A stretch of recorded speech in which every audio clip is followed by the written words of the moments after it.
Okay, here are 5 things about being a lawyer that would send anyone into a coma. I know I'm late on this trend, but I procrastinate on everything and I don't care. So number 1, you do not learn how to be a lawyer when you're in law school. You learn how to be a lawyer from your first boss out of law school. When you're in law school, you learn more about like the theoretical side of the law. You read a lot of cases, you learn about like procedural things, but you don't really learn the day-to-day of what it takes to be a lawyer. That's all up to your first boss out of law school. Number 2, everyone takes the exact same bar exam and there's not really like a major when you go to law school. So when you leave law school, you can practice any specialty you want. So that means that if you ever get a lawyer, if you ever need a lawyer, make sure that you do your homework and that they have several years of experience in whatever you need them in.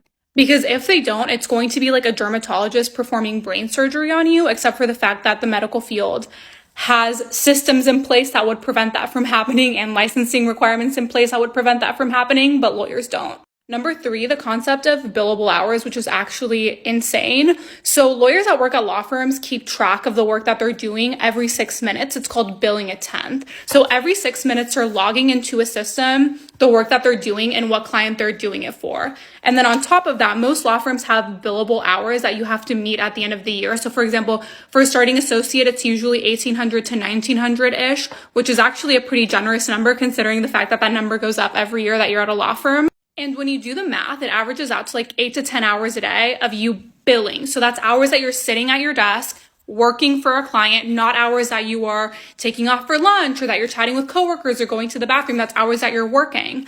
And that also doesn't account for vacation days that you may want to take. So it actually ends up being like 12 to 14 hour work days, which is actually crazy. Number 4, this is more of a personal one. I think that public defenders are some of the best lawyers out there. And a lot of people kind of take them for granted, think that they're stupid, that they're kind of like the law school rejects that didn't get like a real job out of law school. No, they're absolutely the best lawyers I have ever seen in my entire life. They are always in court. They know the prosecutors. They know the judges. They're always in trial. And if I ever get into criminal trouble, I'm getting a public defender and I'm a lawyer. Last but not least, number 5, lawyers are, I think, either one of the only, if not the only profession that non-compete agreements don't apply to. So I could go work, at a law firm, at a company, whatever. They can make me sign a non-compete agreement that I can't work for a law firm within like a 5-mile radius of them after leaving that position. And that will not count. We are not held to the same standards of non-compete as every other profession. They don't apply for us, basically. So basically, I could go work for like our competitor down the street, and even if I signed a non-compete, no one can stop me.